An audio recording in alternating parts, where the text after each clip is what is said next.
संसदेमध्ये मंजूर केलेल्या वक्फ बोर्डाच्या कायद्याला मुस्लिम बांधवाकडून विरोध होतो आहे. तो विरोध नेमका काय होतो आहे, त्यांना काय शंका नेमक्या आहेत, आपल्याबरोबर आता धाराशिवमधले काही मुस्लिम बांधव आहेत. मला सांगा, हा कायदा जो पारित झाला आहे त्याच्याबाबत तुम्हाला काय शंका आहे? काल जे दोन्ही संसदेमध्ये जे कायदा पास झालेला आहे तो कायदा जे अमेंडमेंट झालेलं आहे 1995च्या ॲक्टमध्ये, हे अमेंडमेंट जे झालेलं आहे हे जे वक्फ प्रॉपर्टी आहे, जे वक्फ प्रॉपर्टी जे मुस्लिम लोकांची मुस्लिमांच्या पूर्वजांनी दान केलेली प्रॉपर्टी आहे, ते त्यांची पर्सनल दान केलेली प्रॉपर्टी आहे. आणि जे काल अमेंडमेंट झालेली आहे तर त्याच्यामध्ये डायरेक्टली सरकारचा त्या प्रॉपर्टीमध्ये हस्तक्षेप आहे. त्याच्यामध्ये जिल्हा लेवलवर डिस्ट्रिक्ट मॅजिस्ट्रेटला वादग्रस्त ज्या प्रॉपर्टी आत्तापर्यंत ज्या वक्फच्या प्रॉपर्टी अनेक प्रकरणे, अनेक लाखो हेक्टरची प्रकरणे हे वादग्रस्त इन्क्रोचमेंटचे प्रकरण चालू आहे. पूर्वी ते ट्रिब्युनलमध्ये चालायचे, परंतु आता अधिकार हे डिस्ट्रिक्ट मॅजिस्ट्रेटला दिल्यामुळं डिस्ट्रिक्ट मॅजिस्ट्रेट अधिकार दिलेत आणि त्याचा अधिकार हा फायनल राहील म्हणून सांगितलेला आहे कायद्यामध्ये.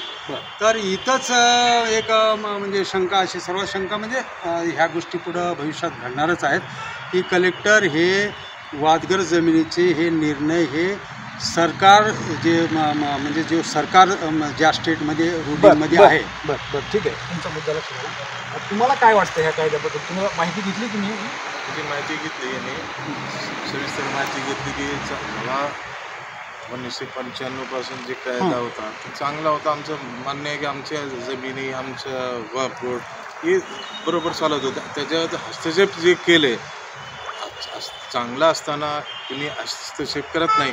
काय तर यांची नियत खराब आहे.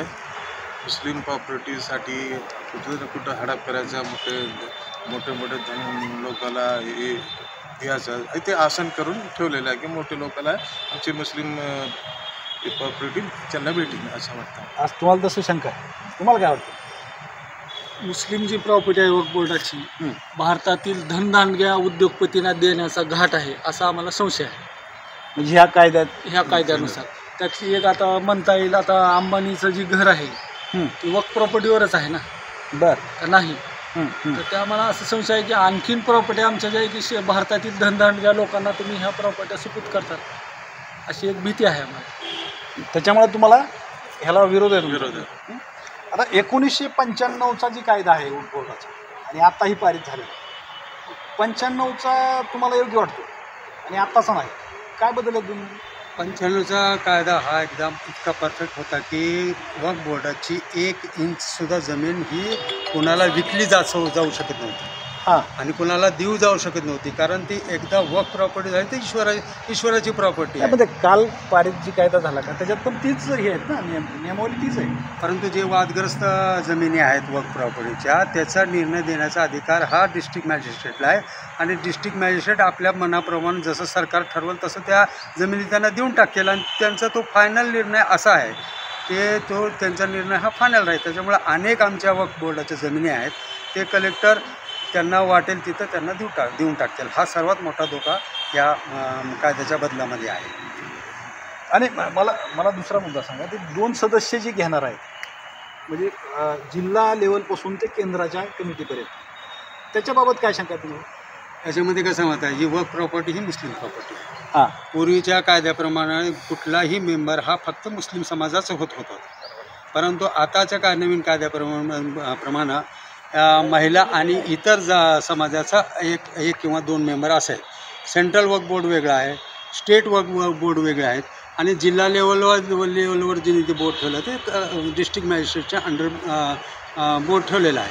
पण सेंट्रल बोर्ड आणि स्टेट बोर्डमध्ये जे मेंबर जातील त्याच्यामध्ये त्यांनी इतर समाजाचा म्हणजे प्रतिनिधित्व दिलं आहे, कारण ही एका समाजाची प्रॉपर्टी असल्यामुळे इतर समाजाला तिथं प्रतिनिधित्व यांचं कारण काय, एक मुस्लिम समाजाला हा डिवचण्याचा प्रकार आहे आणि इतर समाजाला खुश करण्यासाठी.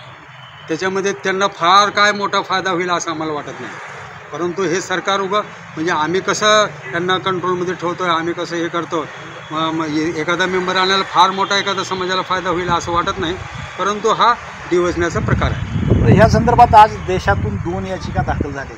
म्हणजे जी कायदा पारित झाला त्याला चॅलेंज करण्यात आलं.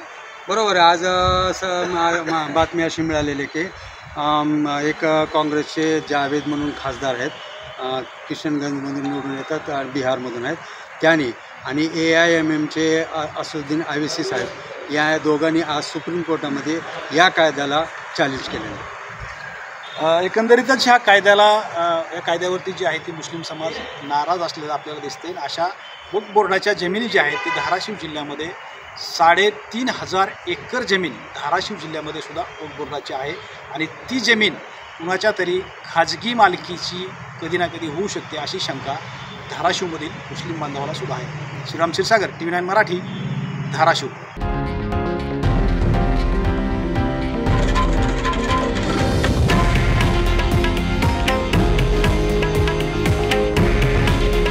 हे आहे देशातील नंबर 1 न्यूज नेटवर्क आणि आपण पाहत आहात TV9 मराठी. काळजी तुमची, हित महाराष्ट्राचं.